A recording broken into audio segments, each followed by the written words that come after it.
Hello students, in human anatomy and physiology में आज हम डिस्कस करेंगे डेफिनेशंस एंड स्कोप्स क्या क्या है एनाटॉमी एंड फिजियोलॉजी की।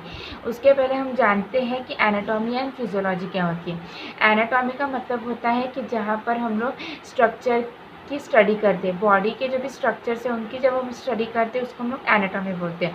फिजियोलॉजी का मतलब ये होता है कि हमारे जो बॉडी के स्ट्रक्चर्स है वो कैसे काम करते हैं, उनका फंक्शन क्या है, तो इसे हम लोग फिजियोलॉजी कहते हैं। तो एक एग्जांपल के थ्रू समझते हैं, जैसे कि स्टमक की एनाटॉमी क्या हो जाएंगी। ठीक है, तो स्टमक का डायग्राम है, तो ये इसे हम लोग कार्डियक कहते हैं। ठीक है, ये जो ऊपर का पार्ट है इसे हम लोग फंडस कहते हैं, इसे बॉडी और कॉर्पस, ठीक है, इसे एंट्रम कहते हैं और इसे पायरोलस। तो ये बेसिक एनाटॉमी हो गई कि ये कार्डियक है, ये फंडस है, ये बॉडी और कार्पस है। तो हमने किसके स्ट्रक्चर की स्टडी कर लिया। फिजियोलॉजी का मतलब क्या होता है, यहाँ पे स्टमक का फंक्शन क्या है, स्टमक क्या करता है, स्टमक सीक्रेट करता है एंजाइम्स को, जैसे कि पेप्सिन हो गया, लाइपेस हो गया और हाइड्रोक्लोरिक एसिड।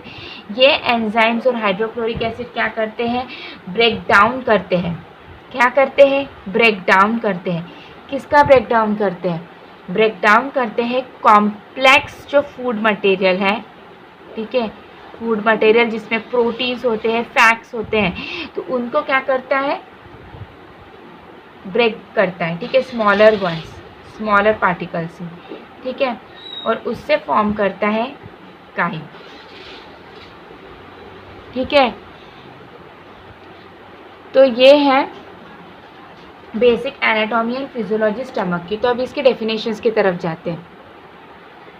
बेसिक डेफिनेशन है एनाटॉमी की। सो एना मीन्स होता है अप एंड टॉमी मीन्स होता है प्रोसेस ऑफ कटिंग। ठीक है, so it is the science of the body structure and the relationship among them. जहाँ पर हम स्टडी करते हैं बॉडी के स्ट्रक्चर की और उनके बीच में क्या रिलेशनशिप है उनकी, तो उसे कहते हैं एनाटॉमी। ये मेनली डील किसके साथ में करता है, स्ट्रक्चर ऑफ द बॉडी के साथ में। नेक्स्ट है फिजियोलॉजी। फिजियोलॉजी मतलब कि फिजियो मतलब नेचर होता है और लॉजी में स्टडी होती है। It is the science of the body function. ये बॉडी फंक्शन यानी बॉडी फंक्शन की स्टडी कर रहे हैं हम लोग कि कैसे बॉडी पार्ट्स वर्क करते हैं, तो इसे कहते हैं फिजियोलॉजी। तो ये हो गई डेफिनेशंस एनाटॉमी एंड फिजियोलॉजी की। इसके बाद हम देखते हैं इसके स्कोप्स क्या क्या है। स्कोप्स देखते हैं, सबसे पहले एनाटॉमी के स्कोप्स देखते हैं। सबसे पहले एम्ब्रियोलॉजी। एम्ब्रियोलॉजी मतलब कि जहाँ पर मैं एम्ब्रियो के स्ट्रक्चर्स की स्टडी करूँगी, कहाँ से, फर्टिलाइजेशन से लेकर जो फर्स्ट 8 वीक रहेंगे वहाँ तक। ठीक है, तो उसे हम लोग वहाँ पर एम्ब्रियो का डेवलपमेंट होता है, तो उस पीरियड में हम लोग उसके स्ट्रक्चर्स की स्टडी करेंगे, उसे हम लोग बोलते हैं एम्ब्रियोलॉजी। डेवलपमेंट बायोलॉजी मतलब कि फर्टिलाइजेशन से लेकर तो डेथ तक किसी भी पर्सन के, तो उनके स्ट्रक्चर के कि में क्या क्या चेंजेस आ रहे हैं, उनका स्ट्रक्चर कैसा है, उनकी पूरे एनाटॉमी की स्टडी करेंगे। नेक्स्ट है सेल बायोलॉजी। सेल के स्ट्रक्चर की स्टडी करना उसे कहते हैं सेल बायोलॉजी। हिस्टोलॉजी। हिस्टोलॉजी मतलब हिस्ट मतलब कि टिश्यू होता है, लॉजी मतलब कि स्टडी होती है। जहाँ पर मैं माइक्रोस्कोपिक टिश्यूज़ की स्टडी कर रही हूँ उसे हम लोग हिस्टोलॉजी कहेंगे। ग्रॉस एनाटॉमी, अगर मुझे कोई भी बॉडी के पार्ट के स्ट्रक्चर की स्टडी करनी है, किसी भी ऑर्गन की स्टडी करनी है, लेकिन मैं उस टाइम पे माइक्रोस्कोप का यूज़ नहीं करूँगी, उसे ग्रॉस एनाटॉमी कहते हैं। रीजनल एनाटॉमी मतलब कि मैं कोई स्पेसिफिक रीजन्स की स्ट्रक्चर की स्टडी कर रही हूँ, जैसे कि हेड हो गया, एब्डोमेन, चेस्ट एक्सेट्रा। नेक्स्ट है इमेजिन एनाटॉमी। इमेजिन एनाटॉमी का मतलब ये होता है कि जहाँ पर मैं इंटरनल ऑर्गन्स जो है उनकी डिटेल स्टडी करने वाली हूँ, लेकिन किसकी मदद से, कुछ टेक्नोलॉजीज़ की मदद से, जैसे कि MRI हो गया, CT स्कैन हो गया, एक्सरेज हो गया। ठीक है, सिस्टमिक एनाटॉमी। सिस्टमिक एनाटॉमी का मतलब ये होता है जहाँ पे reproductive system, digestive systems, nervous systems, circulatory systems, यहाँ पर उनके स्ट्रक्चर्स की जब मैं स्टडी करती हूँ तो उसे सिस्टमिक एनाटॉमी बोलते हैं। और नेक्स्ट है पैथोलॉजिकल एनाटॉमी। पैथोलॉजिकल एनाटॉमी मतलब कि अगर किसी भी ऑर्गन्स के स्ट्रक्चर अगर चेंज हो रहा है, ठीक है, किसके वजह से, डिजीज़ के वजह से, तो उसे हम लोग कहेंगे पैथोलॉजिकल एनाटॉमी। नेक्स्ट उसके बाद में है फिजियोलॉजिकल एनाटॉमी। मॉलिक्यूलर फिजियोलॉजी सबसे पहले, जहाँ पर DNA, प्रोटीन वो कैसे काम करते हैं, उनका फंक्शन क्या है, ठीक है, तो वो कहते हैं मॉलिक्यूलर फिजियोलॉजी।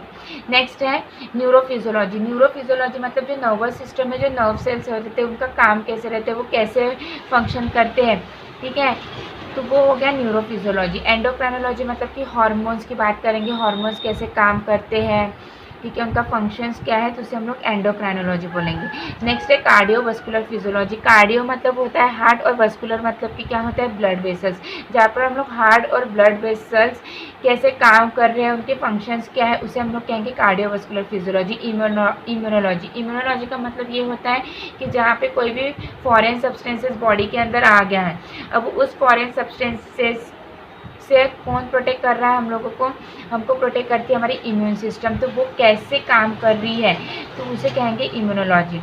ठीक है, नेक्स्ट उसके बाद में रेस्पिरेटरी फिजियोलॉजी। रेस्पिरेटरी फिजियोलॉजी मतलब जहाँ पर एक्सचेंज हो रहा है कार्बन डाइऑक्साइड का ऑक्सीजन का, तो उनका कैसे एक्सचेंज हो रहा है, वो कैसे काम कर रहे हैं, तो वो कहेंगे रेस्पिरेटरी फिजियोलॉजी। नेक्स्ट है रेनल फिजियोलॉजी, जहाँ पे किडनी के फंक्शंस की स्टडी करेंगे और उसके साथ में वो कैसे प्यूरिफाई करता है, उसका फंक्शन कैसे, वो कैसे काम करता है, वो हो गया रेनल फिजियोलॉजी। एक्सरसाइज फिजियोलॉजी मतलब कि जहाँ पर हमारी जो फंक्शंस है उसमें चेंजेस आ रहे हैं, कि मसल्स एक्टिविटी जो हम लोग करते हैं उसके वजह से अगर कोई भी हमारे फंक्शंस में चेंजेस आ रहे हैं तो उसे हम लोग एक्सरसाइज फिजियोलॉजी कहेंगे। और नेक्स्ट है पैथोफिजियोलॉजी। पैथोफिजियोलॉजी मतलब कि अगर हमारे जो फंक्शंस हैं, ठीक है, बॉडी के जो भी फंक्शंस है अगर वो चेंज हो रहे हैं डिजीज़ के वजह से, तो उसे हम लोग कहेंगे पैथोफिजियोलॉजी।